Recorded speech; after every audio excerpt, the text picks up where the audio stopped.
엄마, 그럼 애들은? 갑자기 다음 주에 수술하면 우리는 회사를 어떻게 가? 나 휴가 다 썼단 말이야. 미리 말을 했어야 대책을 세우지. 사위도 거들더군요. 저 장모님 많이 편찮으신 건 알겠는데 저희도 당장 내일 출근이라 시터 구할 시간이라도 좀 주시고 날짜를 잡으시지. 그 순간 내 귀에서 삑 하는 이명 소리가 들렸습니다. 내 눈에 씌워져 있던 두꺼운 콩깍지가 벗겨지는 순간이었습니다. 억장이 무너진다는 게 이런 거구나. 심장이 쿵하고 바닥으로 떨어져 박살나는 소리가 들렸습니다. 아, 이것들한테는 내 무릎 썩어가는 것보다 지들 내일 출근이 더 걱정이구나. 나는 그냥 애 봐주는 기계였구나. 고장나면 안 되는 가전제품 같은 거였구나. 이제 본 이야기 시작합니다. 남편 복 없는 년이 자식 복은 있다더라. 사람들은 혀를 차며 나보고 그랬습니다. 젊은 날 그놈의 남편이라고 있는 게 속만 썩이다 떠나고 이 악물고 키운 게 우리 딸 지은이 하나였습니다. 지은이는 내 딸이자 남편이고 또 내 유일한 술친구였지요. 그런 딸이 나이 30 꽉 채워 시집 가던 날 남들은 시원섭섭하다는데 나는 왜 그리 한쪽 팔이 뚝 떨어져 나가는 것 같던지 텅 빈 집에 앉아 며칠을 알아누웠습니다. 그래도 이제 사위 사랑 받으며 잘 살겠지 했는데 하늘도 무심하시지. 금방 생길 줄 알았던 손주는 1년이 지나고 2년이 지나도 감감무소식이었습니다. 좋다는 한약도 먹여보고 용하다는 점집 가서 부적도 써봤습니다. 결국 인공수정을 거쳐 시험관 시술까지 들어갔지요. 친정에 온 딸내미가 옷을 갈아입는데 세상에 그 뽀얗던 배가 시퍼런 주사 자국으로 멍이 들어 성한 곳이 없더란 말입니다. 나는 화장실 수돗물을 콸콸 틀어놓고 입을 틀어막고 울었습니다. 삼신할미요, 제발 좀 점지해 주소. 대신 아파줄 수도 없고 내 새끼 배에 구멍 나겠습니다. 제발 한 번만 봐주이소. 지성이면 감천이라더니 딸 나이 34세 덜컥 쌍둥이가 들어섰습니다. 엄마, 2줄이야. 2줄. 하며 전화기 너머로 울먹이는 딸 목소리에 나도 주저앉아 펑펑 울었지요. 하지만 그게 고생 끝 행복 시작인 줄 알았더니 더 큰 산이 기다리고 있음입디다. 노산의 쌍둥이. 임신 기간 내내 살얼음판이었습니다. 조산기로 입원했다 퇴원했다를 반복하더니 결국 달도 다 못 채우고 응급수술로 애들을 꺼냈습니다.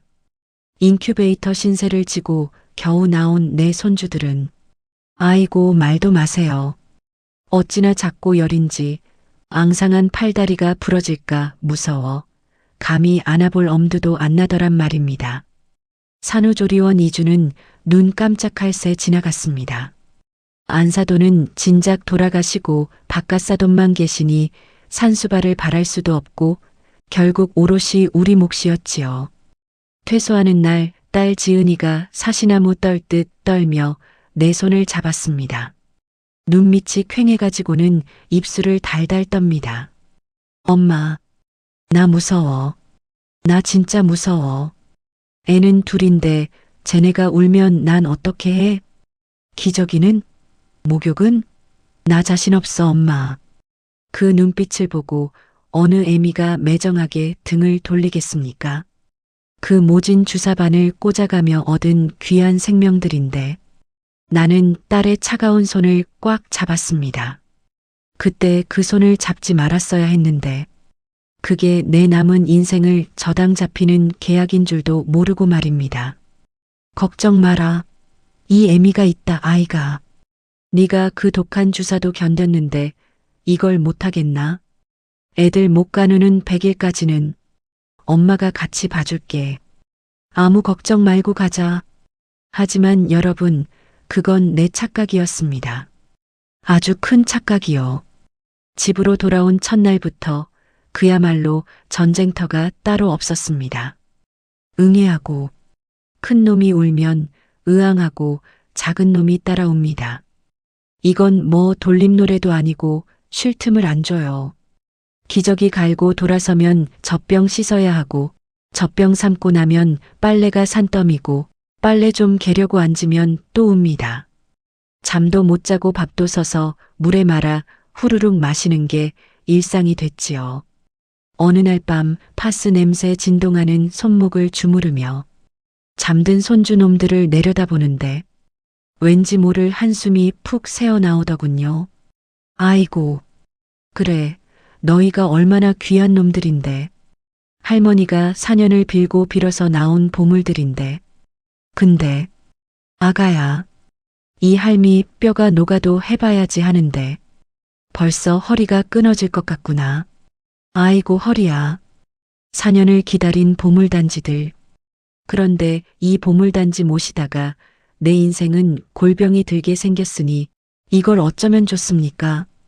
이때까지만 해도 몰랐습니다.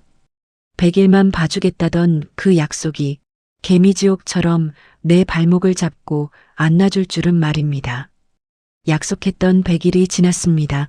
기특하게도. 우리 쌍둥이는 목을 가누고 나와 눈을 맞추며 방긋방긋 웃기 시작했습니다. 그 핏덩이 같던 것들이 살이 포동포동 올라서 할머니 하는 것 같은 옹알이를 할 때면 내 끊어질 듯한 허리 통증도 손목에 감아놓은 너덜너덜한 파스도 잠시 잊혀지곤 했지요. 이 맛에 자식 키우고 손주 키우나 싶었습니다. 하지만 내 행복과는 달리 딸 지은이의 얼굴은 날이 갈수록 흑빛이 되어갔습니다. 육아휴직 종료가 코앞으로 다가왔기 때문입니다. 복직 날짜는 카운트다운을 시작했는데 마땅히 애 봐줄 사람은 없고 발을 동동 구르는 딸을 보며 나도 덩달아 밤잠을 설쳤습니다. 생후 8개월 된 아기를 학대한 베이비시터가 경찰에 붙잡혔습니다. 하필이면 그 무렵 뉴스에선 심심찮게 베이비시터 학대 사건이 흘러나왔습니다. CCTV 속에서 남의 손에 험한 꼴을 당하는 아기들을 보며 딸은 비명을 지르며 TV를 꺼버렸습니다. 엄마, 나 못해. 나 복직 안 할래. 말도 못하는 저 핏덩이들을 남의 손에 어떻게 맡겨. 내 새끼들 꼬집히기라도 하면 나 못 살아. 진짜 죽어버릴 거야. 딸은 공포에 질려 엉엉 울었고 나는 그 퀭한 눈을 보며 차마 그래도 회사는 가야지라는 말을 못하겠더군요. 그렇다고 내가 계속 봐주자니 내 집 오가며 출퇴근 육아를 하는 건 체력이 이미 바닥난 상태였습니다. 그러던 어느 주말 저녁이었습니다. 사위 박서방이 평소엔 잘 안 하던 과일 깎기를 다하며 쭈뼛쭈뼛 내 눈치를 살피더군요. 뭔가 할 말이 있다는 뜻이지요. 한참 뜸을 들이던 사위가 비장한 표정으로 입을 열었습니다. 장모님, 저 지은이랑 상의해 봤는데요. 저희랑 합가하시는 거 어떠세요? 뭐, 합가? 지금 살림을 합치자는 게냐? 네. 지금 장모님 댁이랑 저희 집이랑 왔다 갔다 하시는 거 너무 힘드셨잖아요. 그리고 솔직히 말씀드리면 남한테 애 맡기는 거 저희도 너무 불안해서요. 장모님이 봐주시면 저희야 제일 안심이고 감사하죠. 나는 펄쩍 뛰었습니다. 아니, 잠깐 봐주는 거랑 같이 사는 건 천지 차이 아닙니까? 내 밥그릇, 내 숟가락 하나 내 맘대로 못 놓는 게 남의 집살이인데 그걸 사서 하라니요. 아이고, 난 싫다. 내 집 놔두고 왜 너희 집에 얹혀 사냐? 나도 내 생활이 있고 친구들도 만나야지. 늙어서 그게 무슨 고생이냐? 단칼에 거절하려는데 사위가 미리 준비했다는 듯 안주머니에서 두툼한 봉투 하나를 꺼내 식탁 위에 턱 올려놓는 겁니다. 장모님, 이거 그냥 도와주세요 하는 거 아닙니다. 저희가 입주 도우미 아주머니 쓰면 한 달에 300만 원, 아니 400만 원도 줘야 해요. 근데 남한테 그 돈 주느니 우리 장모님께 드리는 게 100번 낫죠. 섭섭지 않게 육아비로 책정해서 매달 이만큼씩 딱 월급 날짜에 맞춰서 드리겠습니다. 사위의 말은 청산유수였습니다. 단순한 용돈이 아니라 정당한 노동의 대가라는 명분. 거기에 딸 지은이가 옆에서 거들더군요. 엄마 수고를 돈으로 환산하는 건 아니지만 그래도 남한테 주는 것보다 낫잖아. 그리고 애들도 할머니 손 타는 게 정서에도 좋고 엄마가 우리 집에 들어오면 공과금이며 식비며 엄마 돈 들 일 하나도 없잖아. 그 돈 차곡차곡 모으면 엄마 노후 자금도 되고 딸의 애원하는 눈빛 그리고 무엇보다 내 품에서 곤히 잠든 쌍둥이들의 천사 같은 얼굴. 내 손주들을 남의 손에 맡겨서 혹시나 해코지라도 당하면 어쩌나 하는 불안감이 스멀스멀 올라왔습니다. 거기다 식탁 위에 놓인 저 두툼한 봉투가 묘하게 현실적으로 다가오더군요. 혼자 살면서 나가는 관리비, 생활비 아끼고 저 돈 받으면 그래, 적금 하나는 빵빵하게 붙겠구나 싶은 계산속도 생겼습니다. 친구 정순이한테 전화를 걸어 넌지시 물어봤습니다. 야, 애들이 합가하자는데 어떻게 생각하냐? 전화기 너머로 정순이의 고함이 터져 나왔습니다. 야, 제정신이야? 네가 드디어 노망이 났구나. 다 늙어서 제 발로 시집살이를 하러 들어가? 돈? 야, 그 돈 받아서 병원비로 다 나간다. 절대 하지 마라. 너 골병 든다. 네 딸 편하자고 네 뼈 갈아 넣는 짓이야. 그거. 친구의 말은 구구절절 옳은 소리였습니다.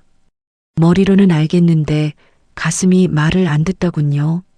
밤새 뒤척이며 고민했습니다. 살림하랴, 애들 보랴, 회사 다니랴. 동동거릴 내 딸의 축 처진 어깨가 자꾸만 눈에 밟혀서 말입니다. 결국 나는 다음 날 아침 밥상머리에서 항복 선언을 하고 말았습니다. 스스로 타협점을 찾으면서 말이지요. 그래, 알았다. 합가하자. 대신 조건이 있다. 요즘은 애들 두 돌만 지나면 어린이집 보낸다더라. 딱 그때까지만이다. 딱 2년만 고생하고 빠지자. 그 뒤엔 나도 내 집 가서 내 인생 살 거다. 속으로 나에게 약속 같은 다짐을 했습니다. 아유, 장모님 감사합니다. 진짜 잘 모실게요. 엄마 고마워. 진짜 고마워. 딸과 사위는 만세를 부르며 좋아하더군요. 그 모습에 왠지 모를 뿌듯함도 느꼈습니다. 내가 희생해서 내 자식들이 저리 좋다는데 이게 부모 마음인가 싶어서요. 정들었던 내 집을 비워두고 딸네로 이사가는 날이 밝았습니다. 가구며 살림살이며 하얀 천으로 덮어두고 나오는데 기분이 참 묘하더군요. 마치 내 인생의 한 챕터가 닫히는 기분이랄까. 현관문을 잠그고 열쇠를 주머니에 넣는데 가슴 한구석에 묵직한 돌덩이가 얹힌 것 같았습니다. 딸네 집에 도착하니 사위가 반갑게 맞이하며 내 짐을 받아주었습니다. 넓고 깨끗한 아파트, 최신식 가전제품들. 겉보기엔 화려하고 편안해 보였지요. 나는 짐짓 호기롭게 웃어 보이며 자, 이제부터 이 할미가 우리 쌍둥이들 책임진다. 너희는 일 열심히 해서 돈 많이 벌어와라. 하지만 방문을 들어서며 짐을 내려놓는 순간 나는 알 수 없는 답답함에 가슴을 쓸어내렸습니다. 내 집 놔두고 시작된 남의 집살이. 이것은 자발적 황혼 육아 계약의 시작이자 내 찬란했던 노년의 자유를 저당 잡힌 날이었습니다. 그때는 몰랐습니다. 딱 2년이라는 시간이 10년보다 더 길게 느껴지는 고통의 시간이 될 줄은 말입니다. 그리고 그 두툼한 봉투가 내 자존심과 맞바꾼 위로금에 불과했다는 것을 깨닫는 데는 그리 오랜 시간이 걸리지 않았습니다. 합가 초기 우리 집에는 헌법보다 더 엄격한 규칙이 하나 있었습니다. 바로 저녁 7시 칼퇴근 원칙이었지요. 사위와 딸은 내 눈을 똑바로 보며 맹세했더랬습니다. 장모님, 7시 땡 하면 무조건 손 떼세요. 저녁 설거지, 애들 목욕, 밤잠 재우기. 이거 다 저희가 합니다. 장모님은 딱 낮 시간 근무만 해주시는 거예요. 약속? 그 약속은 처음 한 달간은 기가 막히게 지켜졌습니다. 7시가 되면 사위가 앞치마를 두르고 부엌으로 뛰어들었고 딸은 쌍둥이를 욕실로 데려갔지요. 거실엔 아이들 깨르르 웃는 소리가 들리고 나는 안방으로 들어가 문을 닫았습니다. 아이고, 이제야 내 세상이네. 폭신한 침대에 누워 좋아하는 주말 드라마를 틀어놓고 다리를 쭉 뻗으면 천국이 따로 없었습니다. 따박따박 들어오는 육아비 봉투에 저녁이 있는 삶이라. 어머, 이 정도면 할만한데? 친구년들이 왜 그리 겁을 줬나 몰라. 나는 콧노래까지 흥얼거리며 내 선택이 현명했다 자화자찬했습니다. 하지만 여러분, 그 달콤한 평화는 유효기간이 참으로 짧더군요. 균열은 아주 작은 곳에서부터 시작되었습니다. 어느 날 딸에게서 다급한 전화가 걸려왔습니다. 엄마, 나 오늘 회사에 감사가 떠서 9시는 돼야 끝날 것 같아. 박서방도 오늘 회식이라는데 어떡하지? 엄마 미안한데. 애들 목욕만 좀 시켜놔 줄 수 있어? 응? 한 번만. 전화기 너머로 들려오는 딸의 목소리가 어찌나 다급하고 애처롭던지. 나는 오냐 알았다. 일 봐라 하고 끊었지요. 그래, 살다 보면 이런 날도 있는 거지. 핏덩이들 땀띠 나게 둘 순 없잖아. 그렇게 생각하며 걷어붙인 소매가 내 족쇄의 시작인 줄은 꿈에도 몰랐습니다. 그 한 번만은 이번 주만, 이번 달만으로 야금야금 늘어갔습니다. 딸은 회사 일이 바빠져 야근이 밥 먹듯 잦아졌고 사위놈은 승진 시험이다. 거래처 접대다 하며 밤 11시가 넘어야 술 냄새를 풍기며 들어오기 일쑤였습니다. 결국 7시 칼퇴근 약속은 휴지 조각이 되어버렸지요. 밤 10시가 훌쩍 넘은 시각. 현관문 도어락이 띠리릭 열리고 딸 지은이가 파김치가 되어 들어옵니다. 화장은 다 번지고 머리는 떡이 져서 꼴이 말이 아닙니다. 엄마, 다녀왔습니다. 목소리는 기어 들어가고 눈은 반쯤 감겨 있습니다. 그래도 애미라고 옷도 못 갈아입은 채 칭얼대는 작은 놈을 안고 분유를 타더군요. 소파에 앉아 젖병을 물리는데 가만 보니 딸의 고개가 자꾸만 앞으로 꺾입니다. 꾸벅꾸벅. 졸다가 깜짝 놀라 깨고 다시 졸고 그 모습을 부엌에서 지켜보는데 가슴 한구석이 찌르르하니 아려왔습니다. 아기가 젖병이 빠졌다고 의앙하고 우는데도 딸은 세상 모르고 골아떨어져 있습니다. 직장일에 얼마나 시달렸으면 저리도 정신을 못 차릴까. 내 몸 힘든 것보다 자식 안쓰러운 마음이 앞서는 게 부모 아니겠습니까? 결국 나는 조용히 다가가 딸의 품에서 아기를 받아들었습니다. 아이고, 덜아 애 숨 넘어가겠다. 너는 들어가서 씻고 눈 좀 붙여라. 내가 재울 테니. 딸이 화들짝 놀라 눈을 뜹니다. 엄마. 아니야, 내가 해야지. 엄마 오늘 하루 종일 고생했는데. 말은 그렇게 하면서도 몸은 이미 천근만근이라 일어날 생각조차 못합니다. 나는 딸의 등을 떠밀어 방으로 보냈습니다. 잔소리 말고 들어가. 내일 또 출근 안 할 거냐? 젊은 애가 골병 들면 약도 없다. 어서 가. 방문이 닫히고 거실엔 다시 나와 보채는 쌍둥이만 남았습니다. 그날 밤 나는 무릎이 쿡쿡 쑤셔오는 걸 참아가며 새벽 2시까지 아이들을 어르고 달랬습니다. 사위 방에선 드르렁드르렁 코골며 자는 소리가 들려오는데 어찌나 얄밉던지 가서 꼬집어주고 싶더군요. 문제는 그 다음부터였습니다. 처음엔 엄마 미안해 죽겠어. 엄마 없으면 어쩔 뻔했어 하며 쩔쩔매던 딸 내외도 하루가 지나고 이틀이 반복되니 내 도움을 점차 당연한 것으로 받아들이기 시작했습니다. 아니, 어쩌면 어쩔 수 없는 현실에 눈을 감아버린 거겠지요. 어느새 밤중 수유도 새벽 4시에 깨서 놀아달라는 아이를 보는 것도 오롯이 내 몫이 되었습니다. 딸방, 사위방은 굳게 닫혀 고요한 숨소리만 들려오고 캄캄한 거실에 덩그러니 앉아 젖병을 씻는 내 그림자만 길게 늘어졌습니다. 식탁 위에 놓인 영양제 통을 보며 혼잣말을 삼켰습니다. 그래, 오죽 피곤하면 저러겠나? 너희라도 자야 돈 벌어오지. 내 새끼들 자는데 내가 좀 더 고생하면 되지. 하지만 여러분, 마음은 그래도 몸은 거짓말을 못합디다. 무릎에서 시작된 통증은 허리를 타고 올라와 어깨까지 짓눌렀습니다.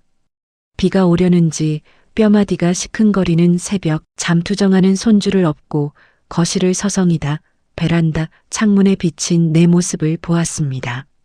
머리는 산발에 늘어난 티셔츠 그리고 잔뜩 굽은 등 거기에 웬 쭈그렁 할망구 하나가 퀭한 눈으로 서 있더군요.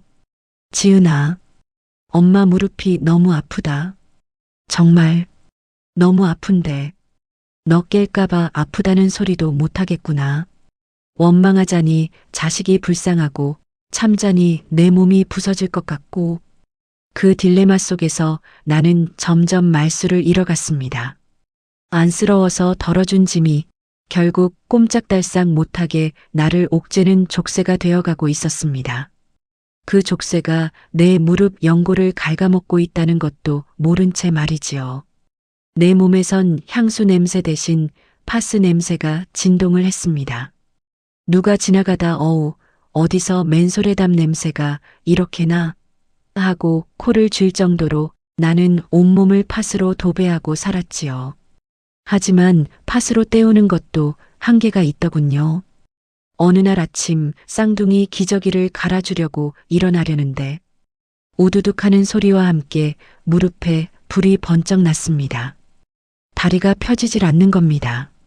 식은땀이 비 오듯 쏟아지고 결국 엉금엉금 기어서 화장실까지 가야 했습니다. 이건 예사일이 아니다 싶어 애들을 유모차에 태우고 절뚝이며 정형외과를 찾았습니다. 엑스레이 사진을 걸어놓고 한참을 들여다보던 의사 선생님이 혀를 쯧쯧 찹니다. 그 소리가 마치 사형 선고처럼 들리더군요. 어머니, 아니 이 지경이 될 때까지 뭐 하셨어요? 무릎 연골이 다 닳아서 없어요. 지금 뼈끼리 그냥 부딪히고 있다고요. 이러니 걷기만 해도 아프지 안 아프셨어요? 아프지에. 밤마다 대나무 바늘로 쑤시는 거 맨키로 아픈데. 그래도 파스 붙이면 좀 낫길래. 파스가 문제가 아니에요. 당장 수술하셔야 합니다. 지금 안 하면 나중엔 인공관절 수술도 못해요. 걷지도 못하신다고요. 당장 다음 주에 날 잡읍시다. 의사의 서슬퍼런 경고에 나는 꿀먹은 벙어리가 되었습니다. 수술? 입원? 당장 내가 없으면 우리 쌍둥이 밥은 누가 먹이고 똥은 누가 닦아줍니까? 딸년 휴가도 다 썼는데 시터 구할 시간도 없이 덜컥 입원을 어떻게 합니까? 의사 눈을 피하며 기어들어가는 목소리로 말했지요. 선생님의 사정이 있어서 당장은 못합니다. 일단 제일 센 진통제나 좀 지어주이소. 나중에 애들 좀 더 크면 다시 올기에. 약국 봉투를 움켜쥔 손이 부들부들 떨렸습니다.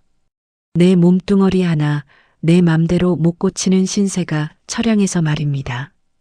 그나마 희소식은 쌍둥이가 돌이 지나고 오전에 잠깐이라도 숨 좀 돌려보려 어린이집에 보내기로 한 것이었지요. 나는 내심 기대를 했습니다. 그래, 애들 등원시키고 나면 커피도 한잔하고 물리치료도 받으러 다녀야지. 그 소박한 꿈이 나를 버티게 했습니다. 하지만 여러분, 어린이집 다니면 감기 달고 산다는 말 그게 진짜더군요. 그건 감기 수준이 아니라 바이러스와의 전쟁이었습니다. 큰 놈이 콧물을 흘리기 시작하면 이틀 뒤엔 작은 놈이 열이 펄펄 끓습니다. 중이염에 장염에 수족구까지. 무슨 유행하는 병이란 병은 죄다 옮겨오더군요. 등원시키고 우아하게 커피 한 잔? 어림도 없는 소리였습니다. 오히려 아픈 애들 둘 데리고 소아과 대기실에서 하루를 다 보내는 게 일상이 됐지요. 오전 9시 땡 하면 어린이집이 아니라 병원으로 출근 도장을 찍었습니다. 낮엔 아프다고 보채는 애들 달래느라 등에서 식은 땀이 나고 밤에는 열 체크하느라 뜬 눈으로 밤을 새웁니다. 육아 강도는 줄기는커녕 2배, 3배로 뛰었습니다. 내 무릎은 비명을 지르는데 쉴 틈은 더 없어진 겁니다. 몸이 아프니 마음도 뾰족해집니다. 내 집 놔두고 남의 집살이하는 서름이 불쑥불쑥 튀어나옵니다. 사위가 퇴근해서 거실에 앉아 TV를 보고 있으면 사위 불편할까봐 방에 들어가 자리를 피해주고 소파에 다리 좀 뻗고 눕고 싶은데 사위 눈치가 보여 그게 됩니까? 화장실도 맘 편히 못 가고 물 내리는 소리도 조심스러워집니다. 아이고 내 팔자야. 내 집 놔두고 이게 무슨 꼴이고. 방바닥에 앉아 아픈 무릎을 주무르고 있는데 휴대폰이 카톡하고 요란하게 울립니다.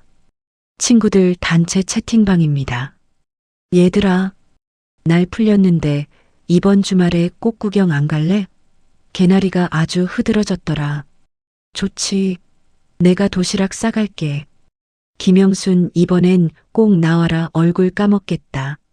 그래 영순아, 너 맨날 손주 핑계대고 빠지는데 이번엔 안 봐준다. 화면 가득 친구들이 올린 꽃사진, 맛집 사진들이 올라옵니다.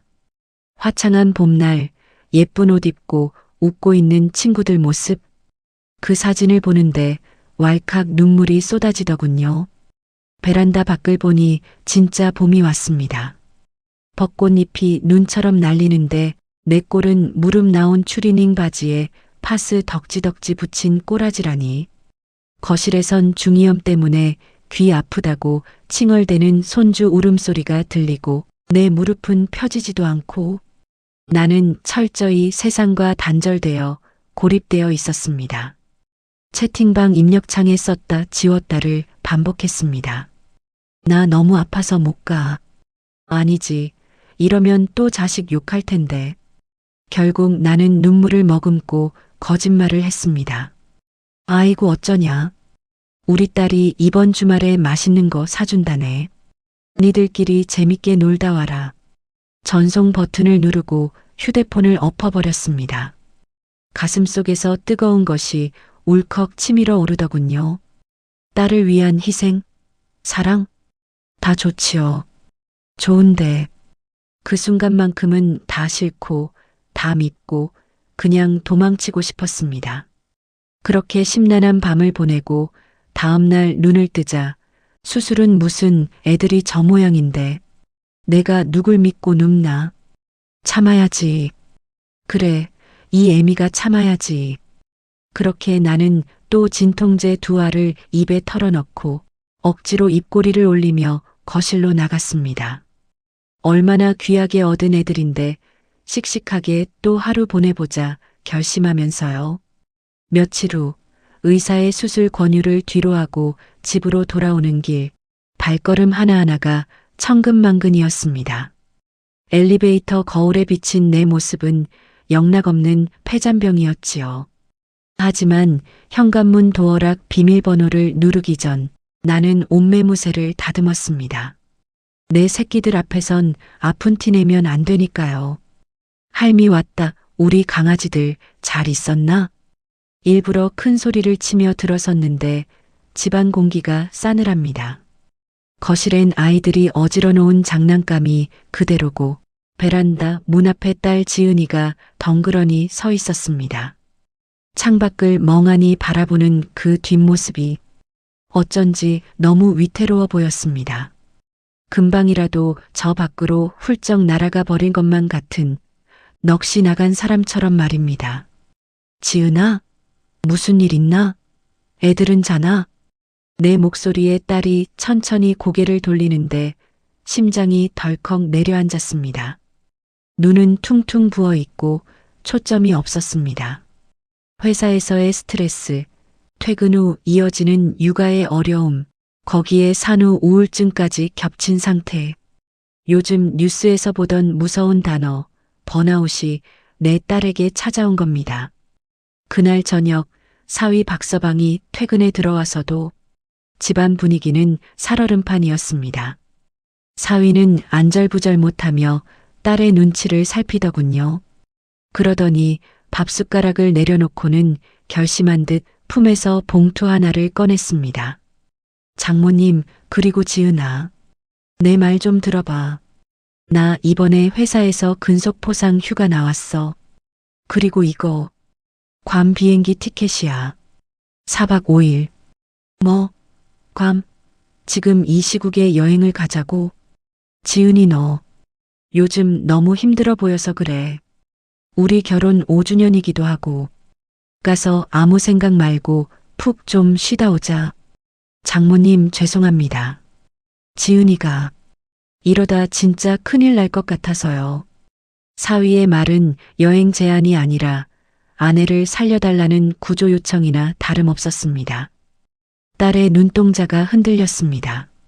잠시 희망 같은 게 스치는가 싶더니 이내 내 다리로 시선이 꽂히더군요. 절뚝거리는 내 무릎, 파스 냄새에 진동하는 내 다리. 오빠 미쳤어? 엄마 다리가 저런데 우리가 어딜 가? 나 못 가. 아니 안 가. 엄마한테 애들 맡기고 놀러 가는 게 사람이 할 짓이야? 난 못해. 딸은 고개를 푹 숙이고 다시 울먹이기 시작했습니다. 그 모습을 보는데 가슴이 미어지더군요. 내가 아픈 게 딸의 발목을 잡는 족쇄가 된 것 같아서요. 저러다 내 딸이 정말 마음의 병이라도 깊어지면 어쩌나 덜컥 겁이 났습니다. 나는 부엌으로 가서 물 한 컵을 벌컥벌컥 마셨습니다. 그리고 주머니 속에 있던 진통제 2알을 입안에 털어넣고 꿀꺽 삼켰지요. 이제부터 나는 아픈 엄마가 아니라 천하무적 슈퍼맨 할머니가 되어야 했습니다. 나는 허벅지를 꼬집으며 허리를 꼿꼿이 세우고 거실로 나갔습니다. 야야, 너 그게 무슨 소리고? 내 다리가 뭐 어때서? 아까 병원 갔다 왔는데 의사 선생님이 뭐라는 줄 아나? 운동 부족이란다. 걷기 운동 많이 하라더라.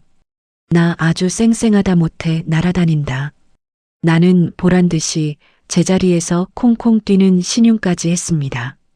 무릎에서 뚝뚝 소리가 나고 비명이 터져 나올 것 같았지만 입으로는 하하 웃어댔지요. 너희들 안 가면 내가 화낼 거다. 이참에 나도 손주들하고 오붓하게 지내보자. 박서방이 모처럼 남편 노릇하겠다는데 네가 왜 초를 치냐? 잔소리 말고 짐 싸라. 당장. 내 호통과 등살에 못 이겨 딸 내외는 결국 여행 가방을 꺼냈습니다. 짐을 싸는 내내 딸은 미안함에 어쩔 줄 몰라 하며 내 손을 잡았습니다. 엄마, 진짜 괜찮은 거지? 무리하면 안 돼. 우리 갔다 와서 진짜 효도할게. 엄마 사랑해. 아이고, 됐다. 가서 잠이나 실컷 자고 온나. 애들 걱정은 하덜 말고. 알았지? 현관문이 닫히고 그리고 으윽 참았던 비명과 함께 그대로 현관 바닥에 주저앉고 말았습니다. 긴장이 풀리자 통증이 쓰나미처럼 밀려왔습니다. 마치 송곳으로 무릎을 후벼 파는 것 같은 고통에 눈앞이 하얗게 변하더군요. 다리를 펴지도 굽히지도 못한 채 차가운 바닥에 엎드려 한참을 신음했습니다. 거짓말의 대가는 생각보다 혹독했습니다. 하지만 이건 시작에 불과했습니다. 하늘도 무심하시지 하필이면 그날 밤부터였습니다. 밤이 되자 창밖엔 장대비가 쏟아지고 천둥 번개가 쳤습니다. 덩그러니 남겨진 나와 쌍둥이. 낮에 무리해서인지 큰 놈이 칭얼대기 시작하더니 몸이 불덩이 같았습니다. 체온계를 재보니 39도. 해열제를 먹여도 다 토해내고 아이는 자지러지게 웁니다. 설상가상으로 작은 놈까지 오빠 울음소리에 놀라 같이 울어제끼기 시작했지요. 아이고 아가, 제발 울지 마라. 할미 죽는다. 응급실에 가야 했습니다. 하지만 밖엔 비가 억수같이 오고 내 다리는 한 발자국도 떼기 힘든 상태. 사위한테 전화를 할까 하다가 휴대폰을 내려놓았습니다. 이제 막 비행기 탔을 애들 놀라게 해서 뭐 하나 싶어서요. 나는 이를 악물었습니다. 포대기로 큰 놈을 업고 작은 놈은 앞뒤로 안았습니다. 아이 둘 무게도 만만치 않은 데다 성치 않은 무릎 때문에 일어서려다가 다리가 후들거려 그대로 고꾸라질 뻔했습니다. 벽을 짚고서야 겨우 현관을 나섰습니다. 한 손으로는 우산을 들 힘도 없어 급한 대로 큰 비닐을 두르고 비를 맞으며 택시를 잡으러 가는 길. 천둥이 번쩍하고 칠 때마다 아이들은 경기하듯 울어대고 내 얼굴엔 빗물인지 눈물인지 모를 것이 줄줄 흘러내렸습니다. 지나가던 택시는 만석이라 그냥 쌩하니 지나가 버리고 어두운 도로 위에 나 혼자 버려진 기분이었습니다. 택시요. 제발 좀 태워주이소. 아무리 소리쳐도 빗소리에 묻혀버리는 내 목소리. 그 순간 뼈저린 후회가 밀려왔습니다. 딸을 위한답시고 한 거짓말이 결국 내 새끼들까지 위험하게 만든 건 아닌가. 내가 주제넘게 무슨 짓을 한 건가. 나는 세상에서 가장 초라하고 미련한 엄마였습니다. 천운이었습니다. 빗속에 주저앉아 울고 있던 나를 발견한 건 마침 야간 배달을 하던 오토바이 총각이었습니다. 할머니, 괜찮으세요? 그 청년 아니었으면 나는 아마 그날 밤 뉴스에 나왔을지도 모릅니다. 청년의 도움으로 겨우 택시를 잡아타고 응급실에 도착했을 때 내 몰골은 귀신 산발이 따로 없었지요. 다행히 아이들은 단순 열감기라 해열 주사를 맞고 잠들었습니다. 문제는 나였습니다. 젖은 옷이 마르면서 오한이 들고 무리한 무릎은 퉁퉁 부어 코끼리 다리만 해졌습니다. 응급실 의사가 내 다리를 보더니 기가 차다는 듯 헛웃음을 짓더군요. 보호자분 오라고 하세요. 이 다리로 애들을 업고 뛰셨다고요? 어머니, 이거 인대까지 손상 갔어요. 지금 제정신이세요? 나는 의사 소매를 잡고 사정했습니다. 선생님요, 우리 딸 알면 안 됩니다. 여행 갔어요. 이제 막 도착했을 낀데. 제발 비밀로 해주이소. 나 그냥 진통제 맞고 갈랍니다. 의사는 고개를 절레절레 흔들며 독한 진통제 주사 한 방을 놔주었습니다. 그 약 기운에 취해 쪽잠이 들었을 때 누군가 내 볼을 철썩 때리며 깨웠습니다. 일나라, 이 미련 곰탱아, 네가 죽을라고 환장을 했구나. 눈을 떠보니 친구 정순이었습니다.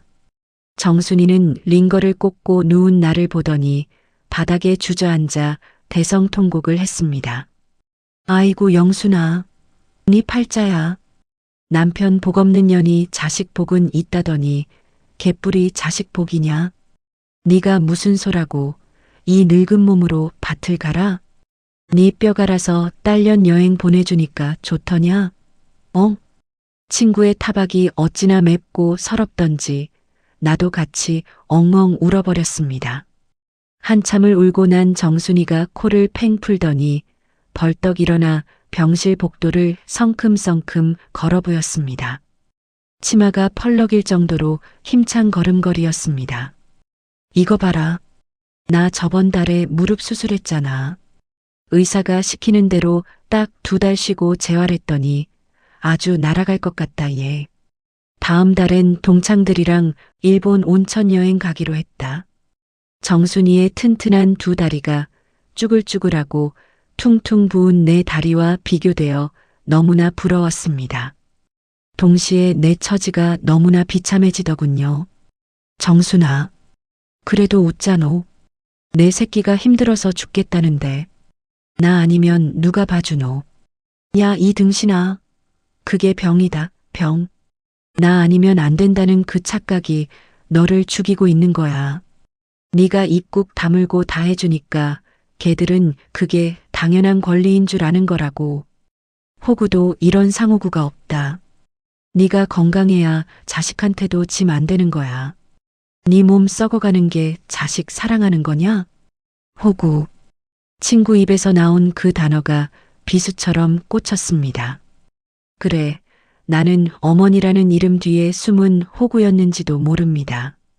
4박 5일이 어떻게 갔는지 모릅니다. 정순이가 반찬이며 청소며 도와준 덕에 겨우겨우 버텼습니다.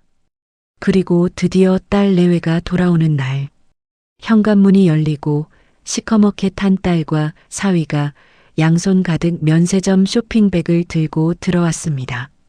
얼굴엔 기름기가 좌르르 흐르고 웃음꽃이 피었더군요. 엄마, 우리 왔어. 와, 진짜 좋더라. 엄마 선물도 왕창 사왔어. 딸은 내 다리는 보지도 않고 식탁 위에 립스틱이며 영양제며 선물을 쏟아냈습니다. 그 화려한 포장지들을 보는데 지난 4박 5일간 빗속을 기어다녔던 내 처참한 기억이 다시 떠오르더군요. 나는 선물을 거들떠보지도 않고 정순이가 시킨 대로 소파에 딱 버티고 앉았습니다. 그리고 비장하게 입을 열었습니다. 왔나? 재밌었나? 내 할 말이 있다. 다들 좀 앉아봐라. 평소와 다른 내 서늘한 말투의 딸 내외가 눈치를 보며 앉았습니다. 나는 걷어올린 바지춤 아래로 시퍼렇게 멍들고 부은 무릎을 보여주었습니다. 딸이 헉하고 입을 막더군요. 나 무릎이 한 개다. 의사가 당장 수술 안 하면 걷지도 못한다더라. 그래서 다음 주에 수술 날짜 잡았다. 입원도 해야 하고 재활도 해야 하니까 당분간 집에 못 온다. 나는 내심 딸이 울며 불며 엄마 미안해. 이렇게 될 때까지 몰라서 미안해 할 줄 알았습니다. 드라마에선 다들 그러니까요. 하지만 현실은 드라마가 아니더군요. 딸과 사위는 내 무릎을 보고 놀란 표정을 짓더니 이내 서로의 얼굴을 쳐다보며 난감한 눈빛을 교환했습니다. 그리고 딸 입에서 나온 첫 마디는 내 걱정이 아니었습니다. 엄마, 그럼 애들은? 갑자기 다음 주에 수술하면 우리는 회사를 어떻게 가? 나 휴가 다 썼단 말이야. 미리 말을 했어야 대책을 세우지.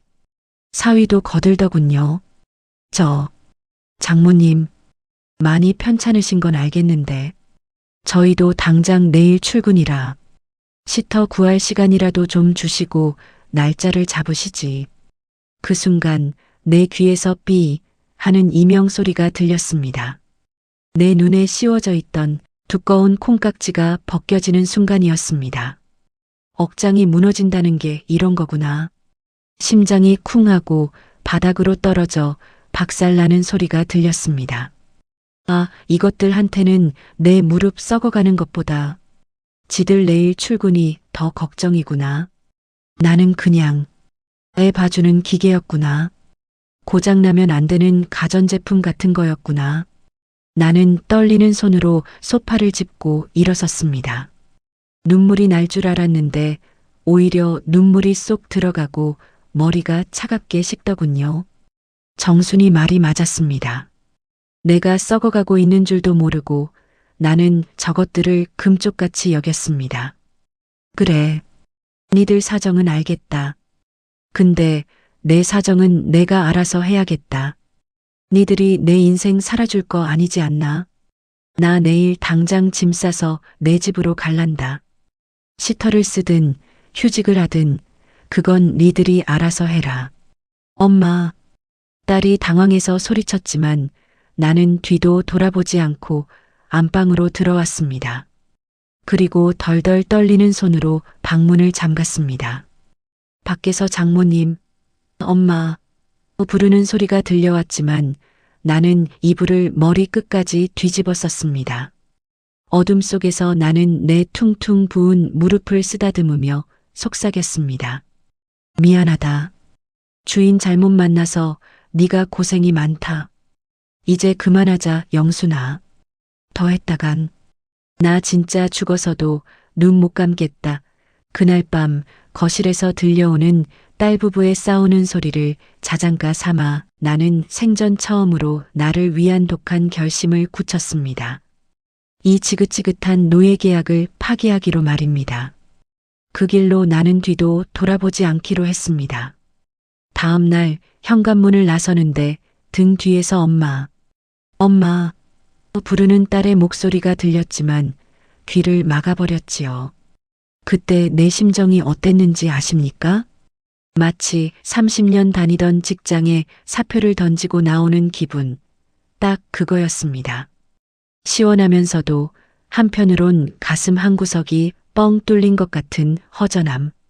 하지만 엘리베이터 거울 속 내 얼굴은 울고 있는데 입꼬리는 묘하게 올라가 있더군요. 그래, 영순아. 잘했다. 네가 살아야 네 새끼도 산다. 수술은 잘 됐습니다. 마취에서 깨어나니 다리에 묵직한 통증이 느껴졌지만 차라리 마음은 깃털처럼 가벼웠습니다. 매일 밤새우던 그 지옥 같은 육아에서 벗어나 하얀 병원 침대에 누워 주는 밥 먹고 주는 약 먹으니 그게 바로 호강이더군요. 간호사가 어머니, 보호자는 안 오세요? 물을 때마다 나는 씩씩하게 대답했습니다. 네, 저 혼자서도 아주 잘합니다. 걱정 마이소. 딸년한테는 전화가 불티나게 왔지만 나는 전원을 끄고 독하게 마음먹었습니다. 지금 받아주면 또 약해질 게 뻔하니까요. 발등에 불이 떨어진 딸은 어쩔 수 없이 육아휴직을 냈다는 소식을 정순이를 통해 전해 들었습니다. 고소하다가도 짠하고 짠하다가도 아직 멀었다 싶어 입술을 깨물었지요.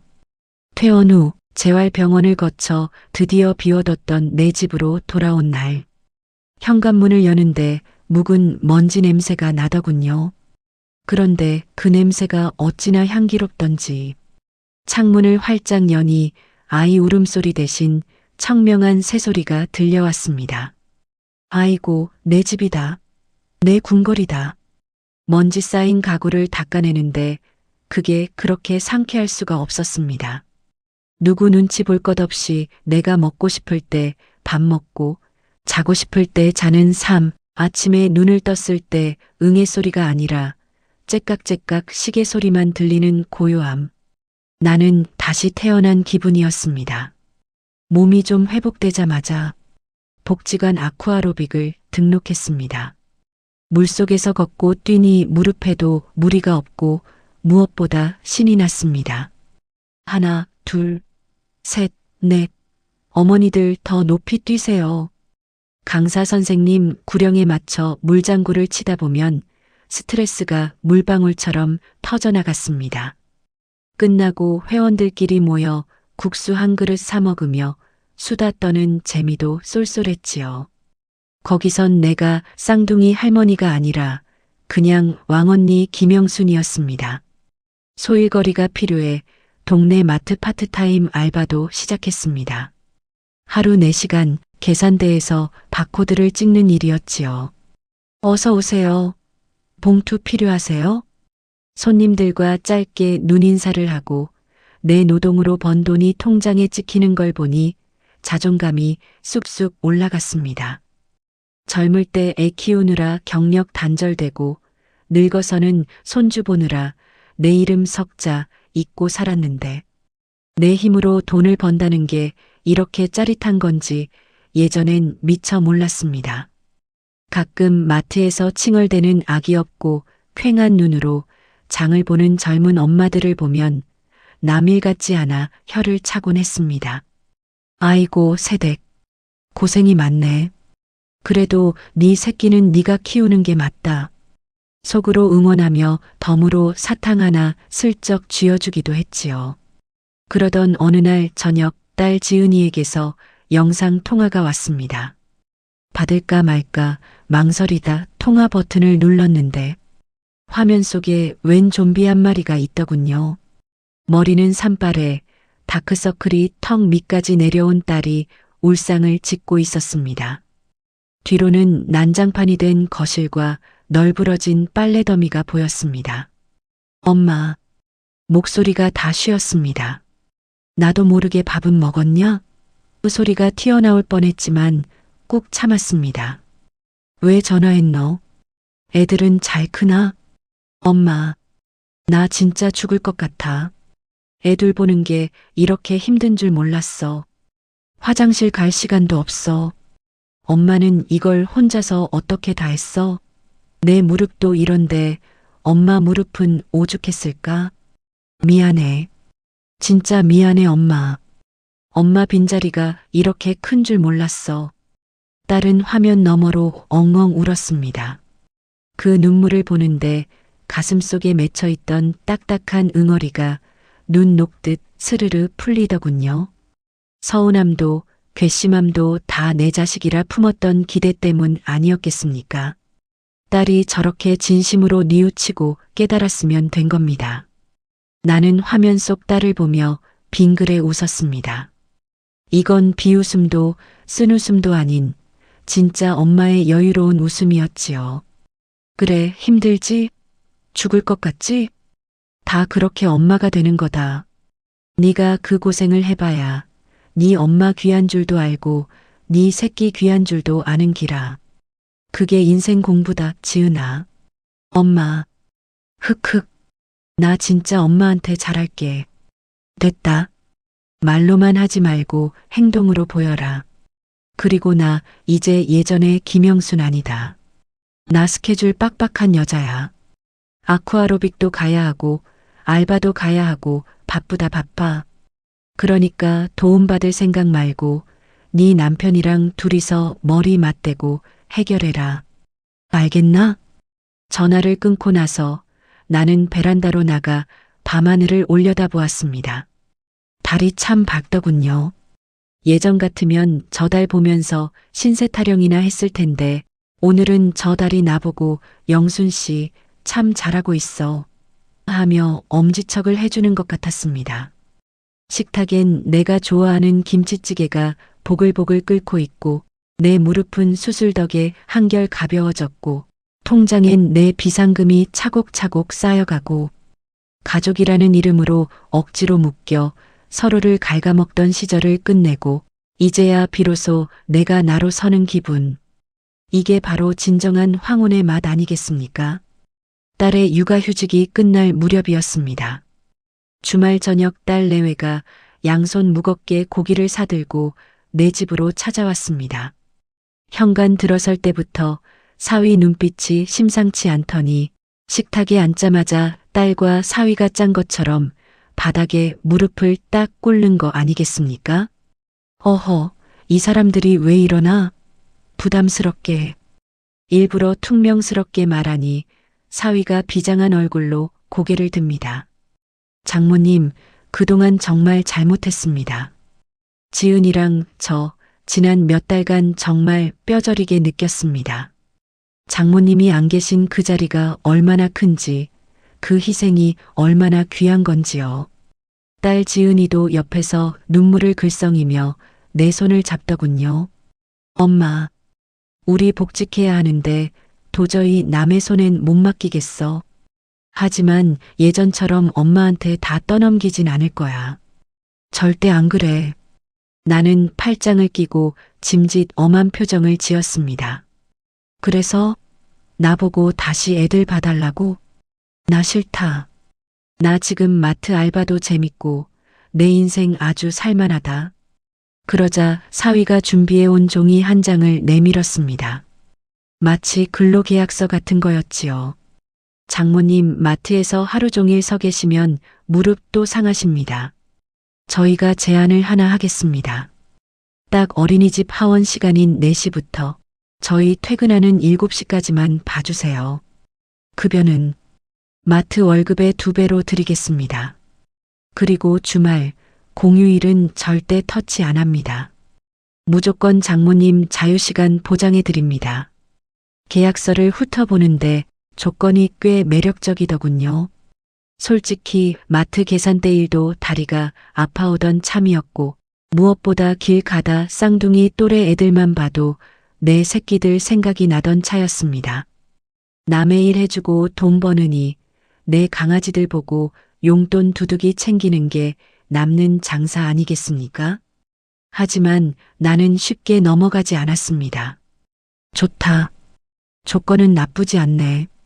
대신 특약사항 하나 넣자. 7시 칼퇴근. 이거 안 지켜지면 위약금 물고 바로 계약 파기다. 알겠나? 아이고, 감사합니다, 장모님.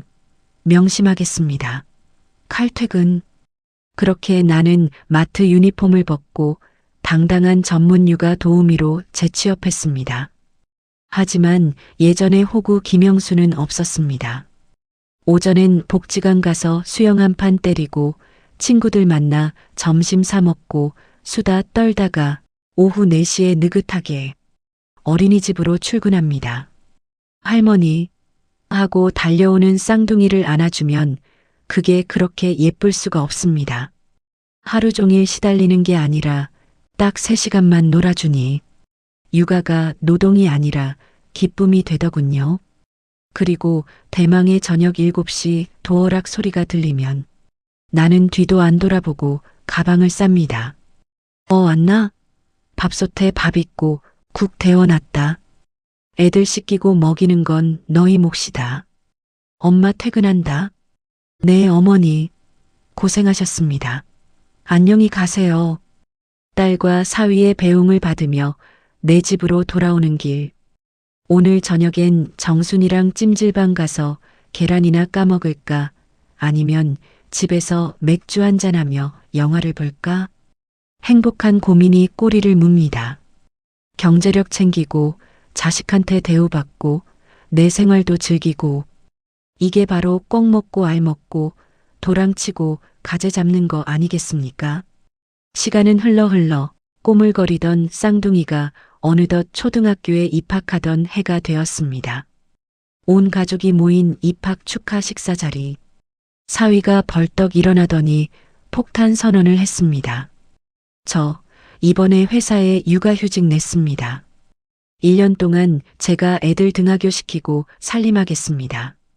장모님, 그동안 정말 고생 많으셨습니다. 이제 장모님은 육아에서 완전히 졸업입니다. 해방이십니다. 가족들이 모두 환호성을 질렀습니다. 딸 지은이가 꽃다발을 내밀더군요. 엄마, 우리 키워줘서 고맙고 우리 애들 키워줘서 또 고마워. 엄마 덕분에 우리가 버텼어. 이제 엄마 인생 마음껏 즐겨. 꽃다발을 받아드는데 코끝이 찡해졌습니다. 지긋지긋해서 도망치고 싶었던 적도 있었지만 결국 가족이라는 울타리가 서로를 지켜준 셈이니까요. 단 적당한 거리두기가 있었기에 가능한 일이었습니다. 억지로 희생할 땐 지옥 같던 가족이 서로를 존중하고 거리를 두니 비로소 천국이 되더군요. 나는 사위가 따라주는 와인 잔을 높이 들었습니다. 주름진 손이지만 그 어느 때보다 힘이 들어가 있었습니다. 자, 다들 잔 들어라. 내 인생 꼬부라진 길도 있었고 비포장도로도 있었지만 다 지나고 보니 그게 다 내 근육이 됐더라. 나 김영순이의 진짜 봄날은 지금부터다. 우리 가족의 행복을 위하여 그리고 나의 찬란한 노후를 위하여. 브라보 마이 라이프. 청취자 여러분, 지금 허리가 휠 만큼 힘드신가요? 잠시 내려놓으세요. 그리고 소리치세요. 내가 살아야 가족도 산다고요. 꼬부라진 허리, 이제 쫙 펴고 사십시오. 당신은 그럴 자격이 충분하니까요. 오늘의 이야기는 여기까지입니다. 끝까지 시청해 주셔서 감사합니다. 구독과 좋아요 꼭 부탁드립니다. 오늘도 좋은 하루 되세요.